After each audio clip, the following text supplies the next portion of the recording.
Cole Ashby was already halfway through the wardrobe when Miriam came home. She stood in the doorway of their bedroom, still in her coat, her portfolio case slung over one shoulder, and her boots leaving small wet prints on the hardwood from the slush outside. He didn't turn around. He kept lifting dress shirts from their hangers with that careful, methodical efficiency he applied to everything. Contracts, case files, apparently the end of a marriage, folding each one before laying it into the open suitcase on the bed.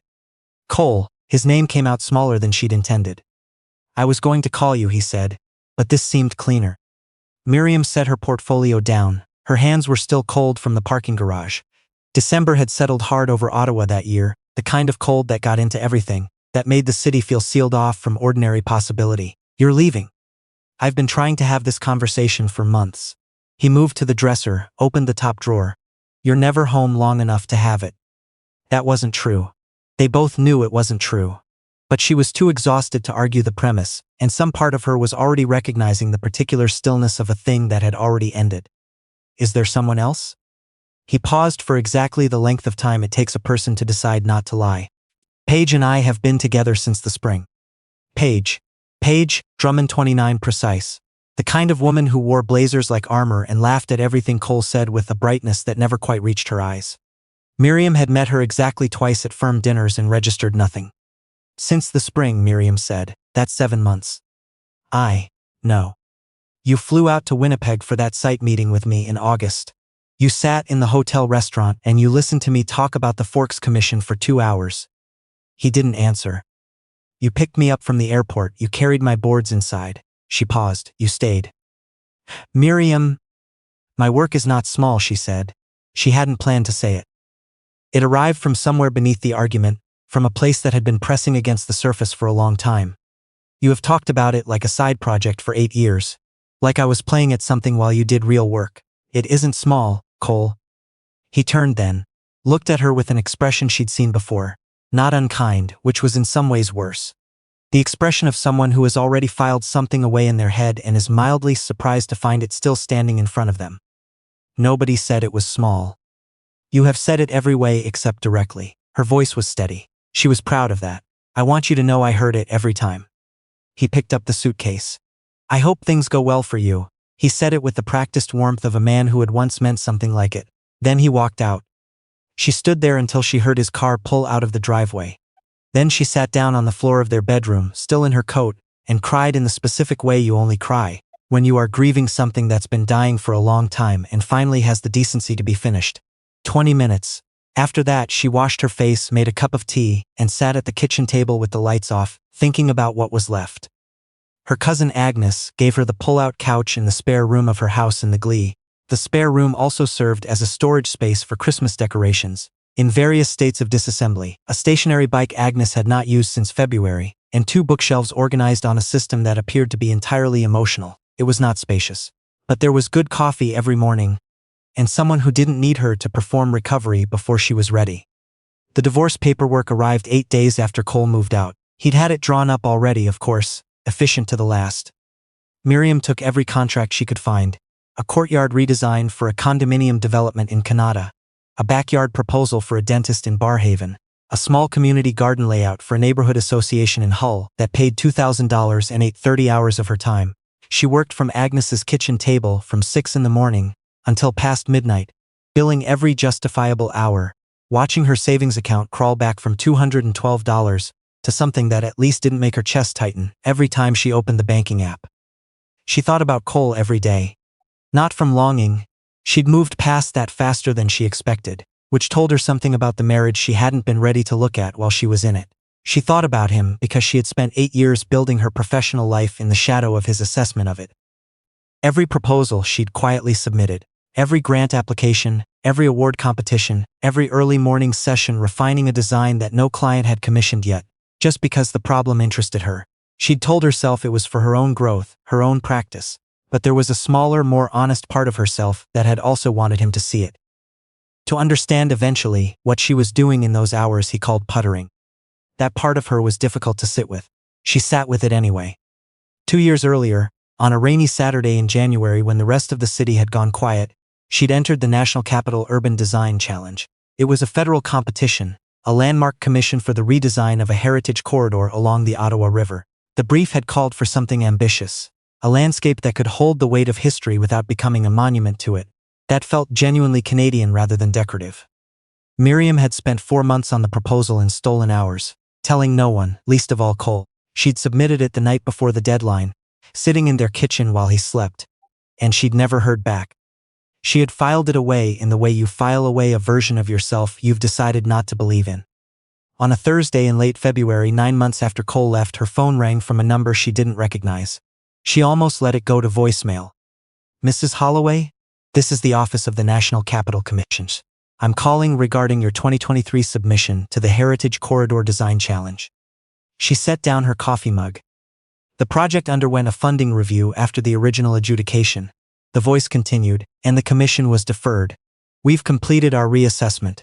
I'm calling to let you know that your proposal has been selected as the primary design contract." Miriam didn't say anything. "The project's scope has expanded since your original submission. The revised contract value is $4.2 million. We'd like you to be present for the public announcement on Thursday at the commission offices. Can we confirm your attendance?" The kitchen was very quiet. Outside, someone was scraping ice off a car in the street. A bird crossed the window. Nothing looked different. "Mrs. Holloway?" "Yes," she said, "I'll be there." She stayed on the phone long enough to get the details down. Then she sat at the kitchen table and looked at her hands for a while. The hands that had drafted that proposal in 4-hour increments, that had redrawn the riverbank elevation 6 times because it wasn't right yet, that had pressed send on a submission she'd expected nothing from. And she cried again, but differently. Not from grief, and not entirely from joy either.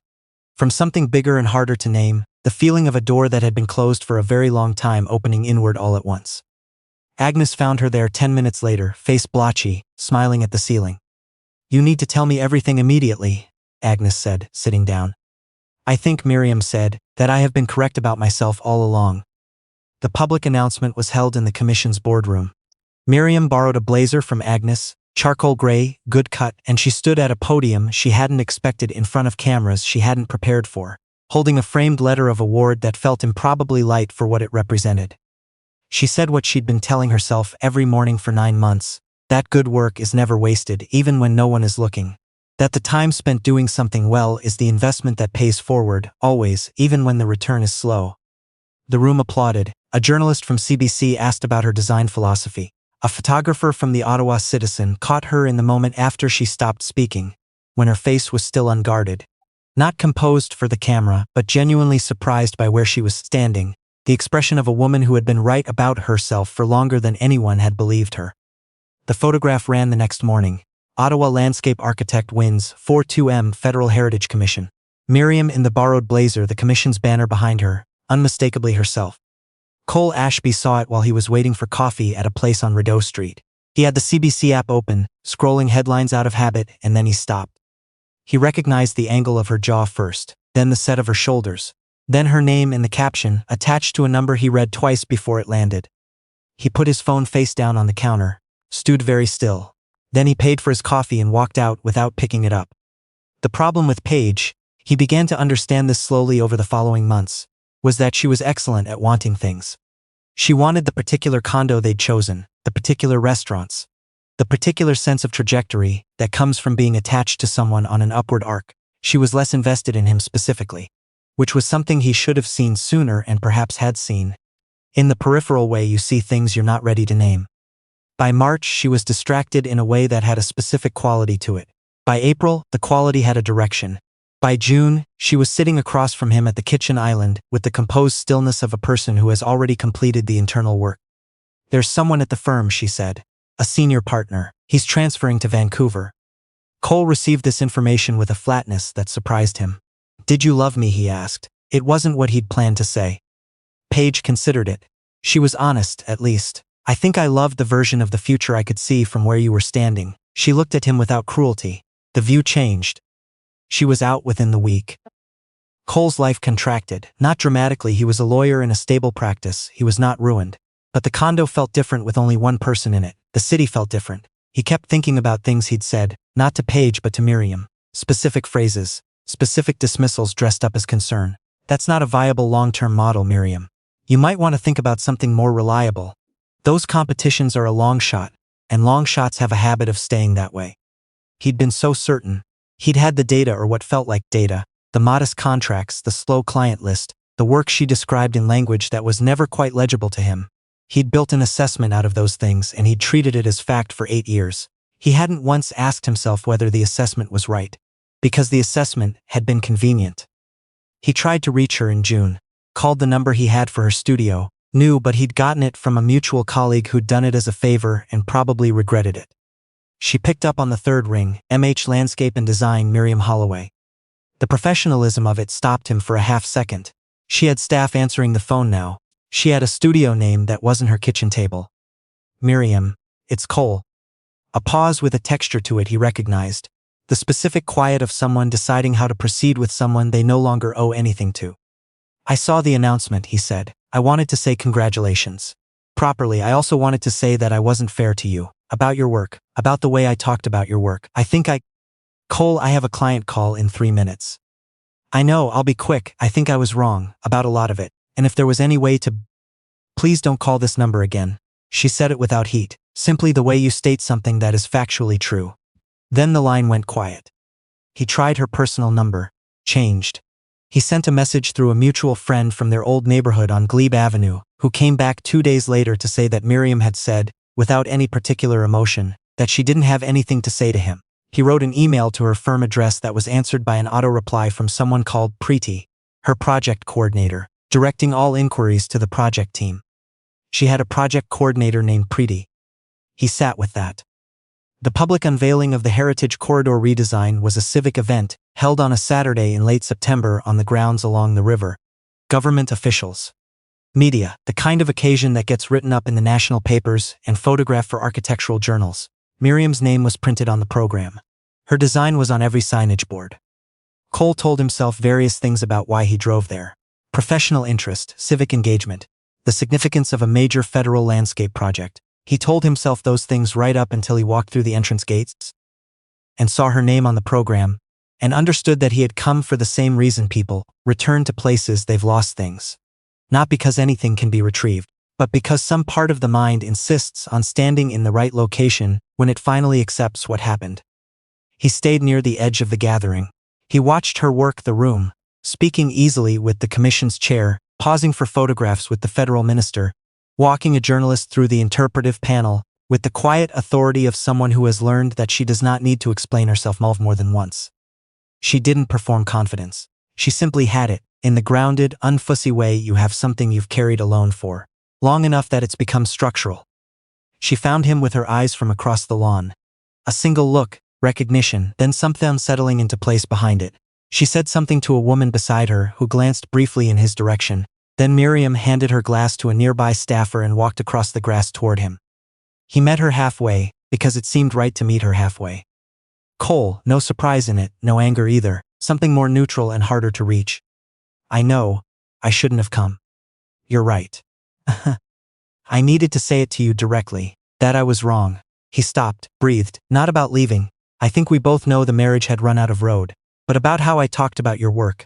About the ceiling I decided you had and never questioned. I dressed it up as pragmatism and it was something else. I think it was easier to believe you were limited than to consider what it meant if you weren't. She was quiet for a moment. Can I say something? She asked. Yes. You didn't leave because the work wasn't good enough, she said. Her voice was low and even. The work was always good enough. You left because you had decided I wasn't. She held his gaze. And I spent a significant amount of time after you left asking myself whether that was true. Whether you had seen something about me that I hadn't. Whether all those years of believing in my own practice had been a kind of vanity. That's a very particular way to suffer, Cole. Lying on a pull-out couch at 40, counting the months of your savings runway, and wondering whether the person who knew you best was right about you. The September air moved around them. Someone nearby laughed at something. The city went on the way cities do. I'm sorry, he said. He meant it. That was the worst part. It wasn't going to matter. The commission didn't change what I am, she continued. It confirmed what I was already. The work would have been this good, whether or not anyone gave me $4.2 million to do it, because it was always this good, and I kept doing it at 5 in the morning on my cousin's kitchen table, because the work was worth doing regardless of whether you believed it was. She paused. You taught me something, actually. You taught me that I was doing it for the right reasons all along, because when I lost the person I most wanted to convince, I didn't stop. I kept going anyway. And that told me something true about myself. I believe it now, he said. The words came out cracked open. All of it, I can see it. I know, she said it gently. Not as comfort, but as the plain fact of something that had arrived too late to change anything. That's the thing about truth, it becomes visible to everyone eventually. But eventually is its own kind of over. She looked at him for a moment longer, and there was something in her face that was neither love nor its opposite. Something that had moved past both. I don't hold anything against you, I mean, that. But whatever you came here hoping to find, it isn't something I have left. I built all of this without you. I built it in the bad months, and the broke months, and the months when I wasn't sure which direction I was going. And now it's mine in a way that it could only ever have been mine, because I made it myself, and I'll be passing it forward on my own terms. She stepped back. Take care of yourself, Cole. She turned and walked back across the lawn without looking back. Her steps were unhurried. She passed under the signage bearing her name, shook hands with an official who'd been waiting, and disappeared into the gathered crowd, as naturally as water finding its level. A young volunteer in a Navy lanyard appeared at Cole's shoulder. Sir, were you registered for this evening? He looked at the name on the banner, at the program still folded in his hand. At the grounds beyond the tent, the first physical evidence of a landscape that would outlast this moment, that would shape how people moved through this corridor for a generation, designed by a woman he had once called a hobbyist. No, he said, I was just on my way out. He walked back through the gates and sat in his car for a long time without starting it. The program lay on the passenger seat, her name facing up.